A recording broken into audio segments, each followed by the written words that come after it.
सर्वशक्तिमान परमेश्वर के अंत के दिनों के कार्य को स्वीकारने के बाद ही मैंने सर्वशक्तिमान परमेश्वर की कलीसिया की वेबसाइट पर भक्ति का भेद भाग 2 फिल्म देखी। फिल्म में कुछ पादरियों और एल्डरों ने सर्वशक्तिमान परमेश्वर के कार्य को स्वीकार नहीं किया। प्रभु यीशु के लौट आने का पता चलने पर उन्हें तो खुशी से स्वीकार करना चाहिए। इससे मैं असमंजस में पड़ गई। मुझे लगता था कि पादरी और एल्डर पूरे भक्ति भाव से प्रभु की सेवा करते हैं। उन्होंने सिखाया है कि हमें सतर्क रहकर इंतजार करना चाहिए ताकि हम प्रभु के आगमन का स्वागत करने से चूक ना जाएं। प्रभु यीशु के लौट आने का पता चलने पर उन्हें तो खुशी से स्वीकार करना चाहिए। वो हमें क्यों रोकेंगे? सही है। मुझे अपनी पुरानी कलीसिया के पादरी जिन की याद आ गई। वो विश्वासियों को बहुत चाहते थे और प्रभु के लौट आने के लिए तरसते थे। अगर उन्हें पता चल जाए कि प्रभु लौट आया है तो वो खुश होकर तुरंत इसे स्वीकार कर लेंगे। मैंने तय किया कि मैं सत्य समझकर उन्हें सुसमाचार सुनाऊंगी, पर जैसा सोचा था वैसा हुआ नहीं।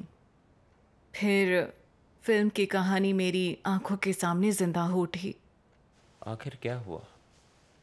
एक दिन पादरी जिन हमारी फल की दुकान पर मुझसे मिलने आए और सीधे मुझसे पूछा, क्या तुम सर्वशक्तिमान परमेश्वर की कलीसिया में जाती हो? फिर उन्होंने कलीसिया के बारे में कुछ अपमानजनक बातें कहीं।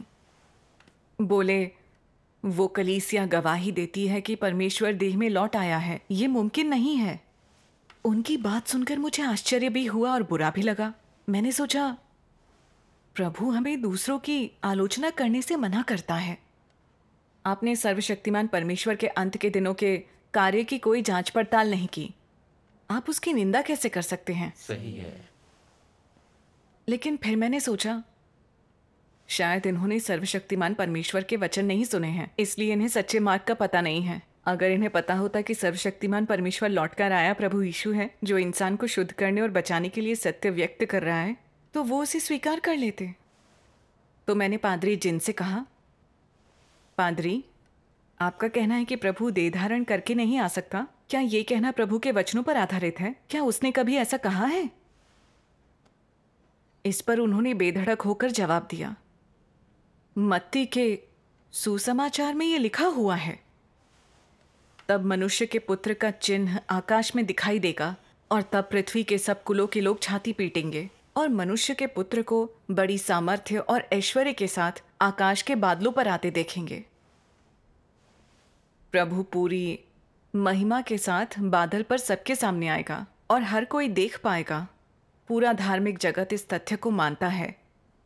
हर ईसाई उसके बादल पर आने का इंतजार कर रहा है, तो वो देह में कैसे आ सकता है? मैंने उनकी बात सुनकर कहा, पादरी, प्रभु की वापसी को लेकर बाइबल में बहुत सी भविष्यवाणियां हैं। उसी पद से चिपके रहना दिमागी संकीर्णता है। हाँ, प्रभु के बादल पर आने की भविष्यवाणियां हैं, लेकिन प्रभु के गुप्त रूप से आने के बारे में भी बहुत सी भविष्यवाणियां हैं, जैसे यदि तू जागृत ना रहेगा तो मैं चोर के समान आ जाऊंगा और तू कदापि ना जान सकेगा कि मैं किस घड़ी तुझ पर आ पड़ूंगा। देख, मैं चोर के समान आता हूँ।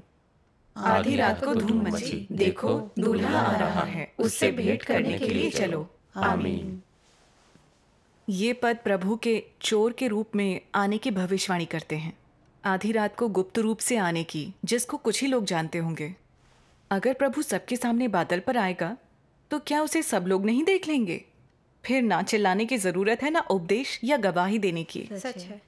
अगर हमारे विश्वास के अनुसार प्रभु सबके सामने बादल पर आएगा तो फिर उसके गुप्त रूप से आने की भविष्यवाणियों का क्या? सही है। प्रभु निष्ठावान है, उसके वचन बेकार नहीं जाएंगे, उसके वचन सच साबित होंगे। हाँ। इसलिए हमें यकीन होना चाहिए कि उसका आगमन 2 चरणों में होगा। पहला गुप्त रूप से आना, फिर सबके सामने प्रकट होना। परमेश्वर बहुत पहले इंसानों के बीच कार्य करने के लिए देह धारण करके आया था। वो सर्वशक्तिमान परमेश्वर अंत के दिनों का मसीह है।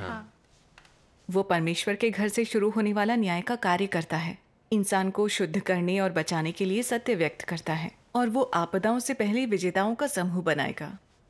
जब परमेश्वर का गुप्त कार्य समाप्त होगा तो वो भयंकर आपदाएं भेजेगा, अच्छों को इनाम और दुष्टों को सजा देगा।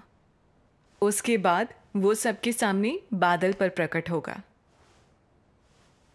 सर्वशक्तिमान परमेश्वर का विरोध करने वाले आपदाओं में नष्ट हो जाएंगे। वो रोएंगे और अपने दांत पीसेंगे। सही है। इससे प्रकाशित वाक्य 1:7 की ये भविष्यवाणी पूरी हो जाती है। देखो, वो बादलों के साथ आने वाला है। हर आंख उसे देखेगी, वरन जिन्होंने उसे बेधा था वो भी उसे देखेंगे, और पृथ्वी के सारे कुल उसके कारण छाती पीटेंगे। जो सर्वशक्तिमान परमेश्वर के वचनों को परमेश्वर की वाणी के तौर पर पहचान कर परमेश्वर की शरण में जाते हैं, उसके न्याय को स्वीकारते और शुद्ध किए जाते हैं।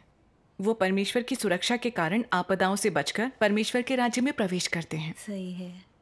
परमेश्वर का गुप्त कार्य इंसान को बचाना है। जब वो सबके सामने प्रकट होगा तो उसको स्वीकारने में बहुत देर हो जाएगी।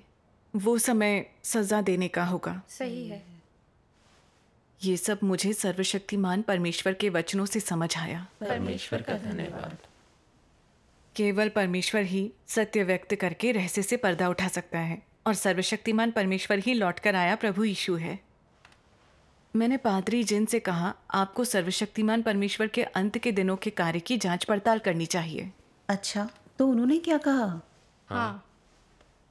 उन्होंने मुझे तिरस्कार से देखते हुए कहा, तुम्हें बाइबल का कोई ज्ञान नहीं है और मुझे सिखाने चली हो? क्या बाइबल का तुम्हारा ज्ञान मेरी देन नहीं है? उनकी इस तरह की बातें सुनकर मैं बहुत निराश हो गई। क्या ये वही पादरी जिन है जिन्हें मैं जानती थी? मुझे लगता था ये बहुत ही विनम्र इंसान है। वो हमसे कहा करते थे, बुद्धिमान कुमारी बनो, प्रभु के स्वागत के लिए उसके आगमन पर नजर रखो। लेकिन अब तो ये प्रभु के आगमन की खोज करने के बजाय उसका मजाक उड़ा रहे थे। मैं कुछ समझ नहीं पा रही थी और उनकी मदद करना चाहती थी, तो मैंने उनसे कहा, सही कहा, आप बाइबल के बारे में मुझसे ज़्यादा जानते हैं, इसलिए आपको विनम्र मन से प्रभु के आगमन की खोज और जांच पड़ताल करनी चाहिए। फरीसियों को तो बाइबल रटी हुई थी और वे सोचते थे बाइबल को जानना ही परमेश्वर को जानना है। लेकिन जब प्रभु यीशु ने प्रकट होकर कार्य किया तो उन्होंने उसकी खोज या जांच पड़ताल नहीं की। वो लोग बस ये सोचकर ही बाइबल से चिपके रहें कि कोई मसीहा नामक व्यक्ति ही परमेश्वर हो सकता है, कोई ऐसा व्यक्ति ही परमेश्वर हो सकता है जो उन्हें रोमन शासन से मुक्ति दिलाए। उन्होंने अपनी धारणाओं के आधार पर प्रभु यीशु का तिरस्कार कर दिया और आखिरकार उसे सूली पर चढ़ा दिया। उन्होंने परमेश्वर का अपमान किया और दंड के भागी बने। सही है। मैंने कहा, क्या आपको लगता है बाइबल को अच्छी तरह समझने का अर्थ है परमेश्वर को जानना, और ऐसा इंसान प्रभु का विरोध नहीं करेगा? हमें फरीसियों की नाकामी से सीखना चाहिए और सर्वशक्तिमान परमेश्वर के अंत के दिनों के कार्य की निंदा नहीं करनी चाहिए। हाँ। हमें खुले मन से परमेश्वर की वाणी को सुनना चाहिए, तभी हम प्रभु का स्वागत कर सकते हैं। हाँ।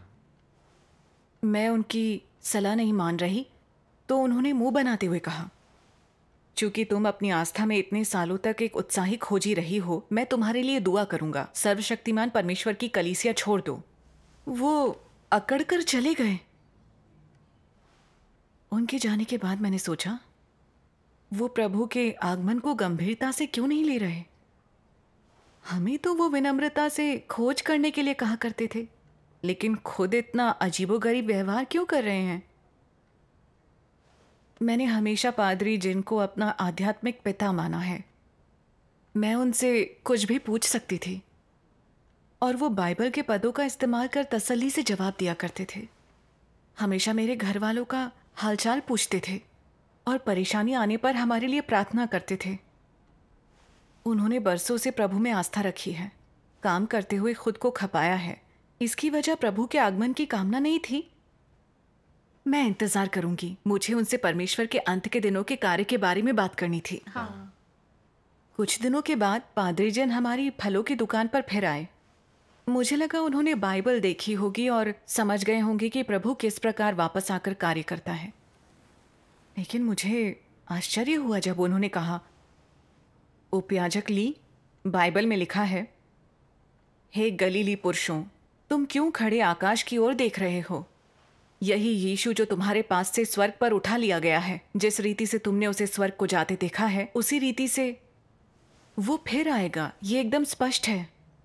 प्रभु यीशु एक यहूदी के रूप में सफेद बादल पर स्वर्ग गया था, इसलिए वो एक यहूदी के रूप में सफेद बादल पर वापस आएगा।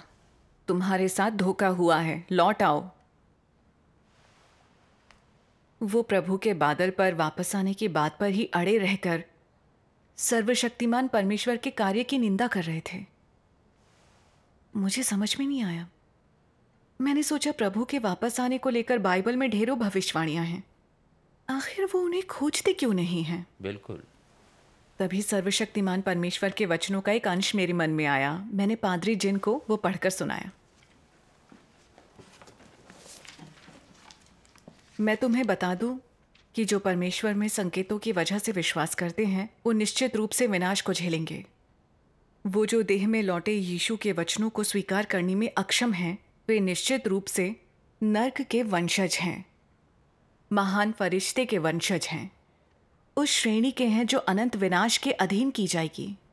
कई लोग मैं क्या कहता हूं इसकी परवाह नहीं करते हैं, किंतु मैं ऐसे हर तथाकथित संत को बताना चाहता हूं जो यीशु का अनुसरण करते हैं कि जब तुम लोग यीशु को एक श्वेत बादल पर स्वर्ग से उतरते हुए अपनी आंखों से देखो तो ये धार्मिकता के सूर्य का सार्वजनिक प्रकटन होगा।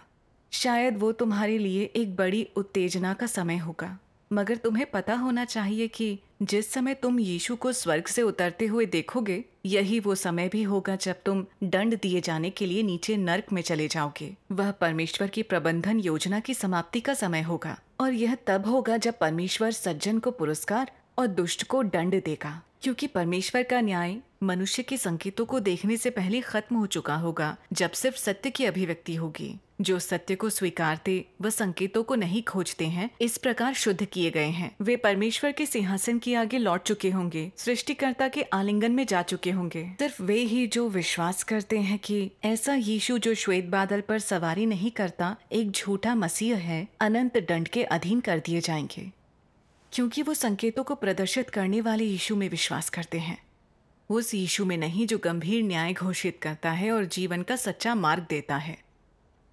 इसलिए यही हो सकता है कि जब यीशु खुलेआम लौटे तो वह उनके साथ व्यवहार करे। वे बहुत हठधर्मी, अपने आप में बहुत आश्वस्त, अभिमानी हैं। ऐसे अधम लोग यीशु द्वारा कैसे पुरस्कृत किए जा सकते हैं? आमीन। आमीन। परमेश्वर के वचन तो एकदम स्पष्ट हैं। पादरी जिनका जवाब क्या था? हाँ, वो बहुत गुस्से में दिख रहे थे। बोले, प्रभु के वापस आने को लेकर बाइबल एकदम स्पष्ट है, तुम्हें कोई और पुस्तक पढ़ने की क्या जरूरत है? अगर सर्वशक्तिमान परमेश्वर सच्चा परमेश्वर है तो हर धार्मिक अगुआ उसकी निंदा क्यों करता है? तुम्हें तुरंत वापस आ जाना चाहिए। मैंने तुम्हारे पति उपयाजक प्याऊ से कहा कि वो तुमसे बात करे, लेकिन तुम तो अड़ियल हो। उसके ये सब कहने के बाद मैंने उससे पूछा, पादरी, क्या आपने वचन देह में प्रकट होता है पढ़ी है? इस पुस्तक में राज्य के युग में बोले गए सर्वशक्तिमान परमेश्वर के कथन हैं। इस पुस्तक के सभी वचन सत्य हैं। आपको इसे पढ़कर छानबीन करनी चाहिए, यूं ही निंदा मत कीजिए। लेकिन वो मुझे बीच में ही टोक कर बोले, बहुत पहले पढ़ चुका हूं, ये परमेश्वर के वचन नहीं है, अब तुम्हें भी नहीं पढ़ना चाहिए। पढ़ने के बाद भी ऐसा कहा? हाँ। मैं उनकी बातों और तिरस्कारपूर्ण अंदाज से बेहद चिढ़ गई। कितने बेतुके इंसान हैं। वाकई। सर्वशक्तिमान परमेश्वर के वचन सत्य हैं, उनमें अधिकार और सामर्थ्य है, लेकिन वो नहीं समझे क्योंकि वो परमेश्वर की भीड़ नहीं थे। सही है। फिर उन्होंने कहा, अगर तुम इसी विश्वास पर अड़ी रही और कुछ गलत हुआ तो मुझे दोष मत देना। मैं तो कलीसिया से कह दूंगा तुम पाखंड पर विश्वास करती हो और तुम्हें यहां से निकाल दिया जाए। हर आदमी तुमसे बचेगा और तुम्हें नकार देगा। कितना दुष्ट है। हाँ, सही कहा। वो ऐसा कैसे कर सकता है? मैं बहुत चक्की रह गई। मैंने सोचा, आप तो सच्चाई को तोड़ मरोड़ रहे हैं। मैं तो सर्वशक्तिमान परमेश्वर में आस्था रखकर प्रभु का स्वागत कर रही हूँ। आप कैसे कह सकते हैं मैं पाखंड पर विश्वास कर रही हूँ? हाँ, आप परमेश्वर के कार्य की खोज करने के बजाय मेरी निंदा करेंगे और मुझे निकाल देंगे। इतने पुराने विश्वासी को ऐसा नहीं करना चाहिए। सही है। उससे कुछ दिन पहले ही मेरे पति ने रूखेपन से मुझसे कहा था, पादरी जिन ने कहा है सर्वशक्तिमान परमेश्वर में आस्था रखने वालों को कलीसिया से निकाल दिया जाएगा। क्या तुम्हें डर नहीं लगता तुम्हारे साथ भी ऐसा होगा? अगर भाई बहनों ने हमें नकार दिया तो हम क्या करेंगे? कुछ को तो तुम्हारी आस्था के बारे में पहले ही पता चल गया है। दुकान के आगे से गुजरते हुए वो हमें अनदेखा करते हैं। अब तुम्हें कलीसिया जाने की इजाज़त भी नहीं है। मुझे लग गया कि मेरे पति के जरिए मुझे रोकने की ये चाल पादरी जिन की है। सोचा नहीं था विश्वासियों को सत्य मार्ग की खोज से रोकने के लिए वो निकालने की धमकी भी दे सकते हैं। ये कपट और दुर्भावना से भरा है। हाँ। मैंने हमेशा से उन्हें प्रभु सेवा में लीन एक विनम्र और स्नेही इंसान के तौर पर देखा था, लेकिन ये लोगों को फंसाने की उनकी चाल थी। मुझे उस फिल्म के उन पादरियों की याद आ गई जो विश्वासियों के इर्द गिर्द धर्मात्मा बन के घूमते हैं, लेकिन उन्हें सच्चे मार्ग की जांच पड़ताल करने से रोकने के लिए गोपनीय हथकंडे अपनाते हैं। पादरी जिन भी उस फिल्म के पादरी की तरह ही पेश आ रहे थे। हाँ। मुझे उनसे चिढ़ हो गई थी। मेरे मन में उनकी जो छवि थी वो चकनाचूर हो चुकी थी। मेरा उन्हें इस तरह नज़रअंदाज करना आखर गया था। अगले 2 हफ्ते तक वो मेरी दुकान पर कई बार आते जाते रहे, इस कोशिश में कि मैं सर्वशक्तिमान परमेश्वर से धोखा करूं। बड़े दुष्ट इंसान हैं। एक दिन तो वो गुस्से में दंदनाते हुए मेरी दुकान में घुसे और पहले की तरह उपयाजक कहकर संबोधित किए बिना सीधे कहा, ना तो तुम सर्वशक्तिमान परमेश्वर में विश्वास रखोगी और ना ही बच्चों को रखने दोगी। तुम्हारे पति के घर वाले सच्चे विश्वासी हैं। बच्चों के दादा दादी धर्मपरायण थे। मैं तुम्हें उस परिवार को तबाह नहीं करने दूंगा। उनके इस आरोप से मैं बहुत परेशान हो गई। सर्वशक्तिमान परमेश्वर में मेरी आस्था का मतलब है मुझे परमेश्वर के सिंहासन के सामने आरोहित किया गया है। वो मुझ पर ऐसा आरोप कैसे लगा सकते हैं? हाँ, उनकी हिम्मत कैसे हुई? सही है। मुझे ज्यादा गुस्सा इसलिए आया कि वो मुझे रोकने के अलावा मेरे बच्चों की आस्था की आज़ादी पर भी अंकुश लगा रहे थे।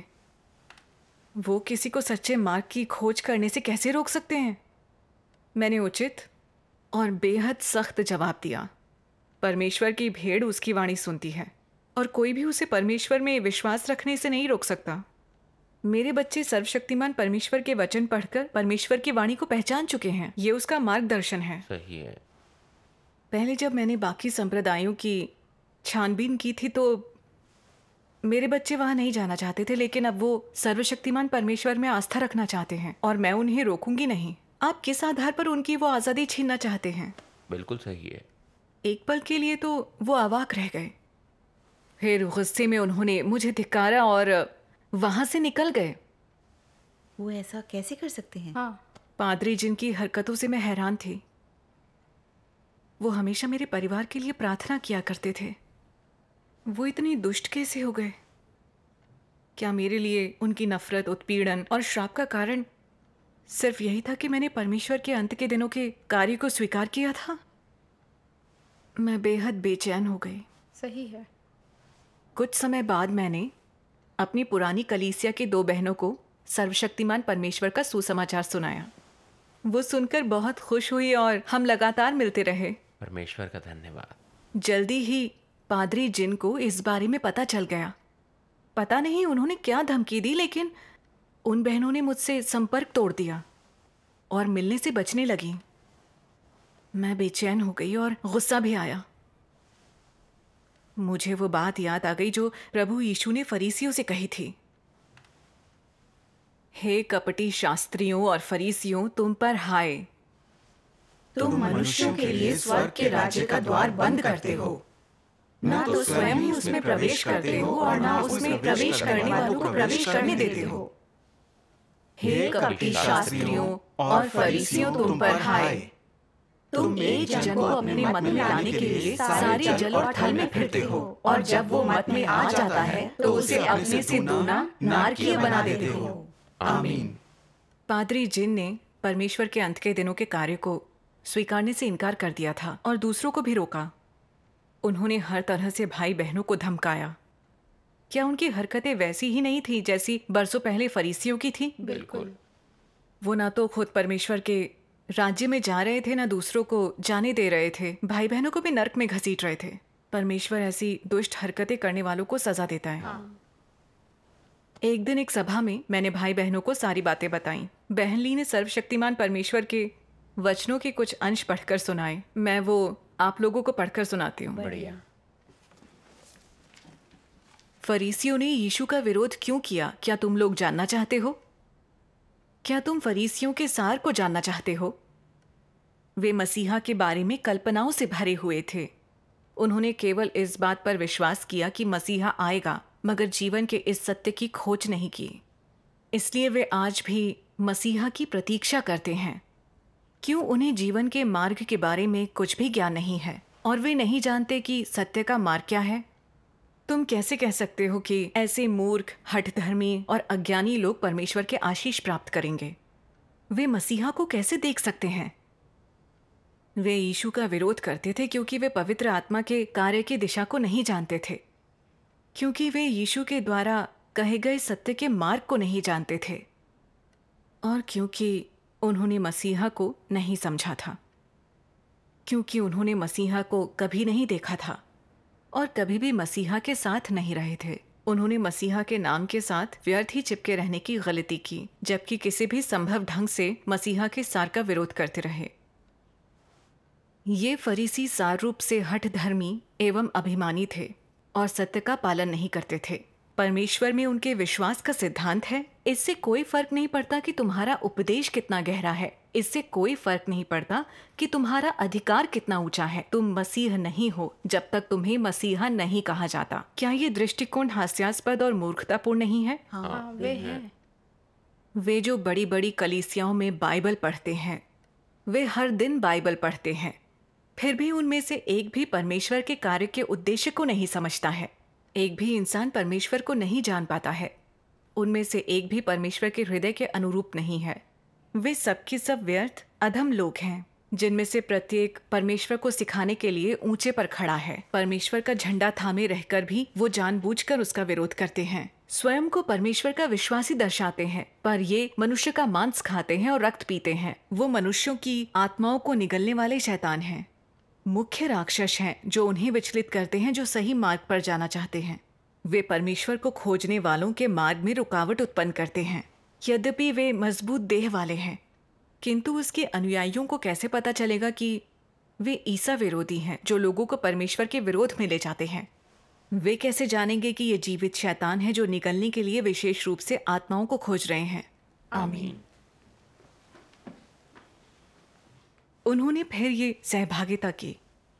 परमेश्वर के वचन फरीसियों और पादरी समूह के परमेश्वर विरोधी सार और मूल कारणों को साफ तौर पर समझाते हैं। इसका मूल कारण है उनका जिद्दी और अहंकारी होना, परमेश्वर का बिल्कुल भय न मानना। उन्हें सत्य से बेहद घृणा है।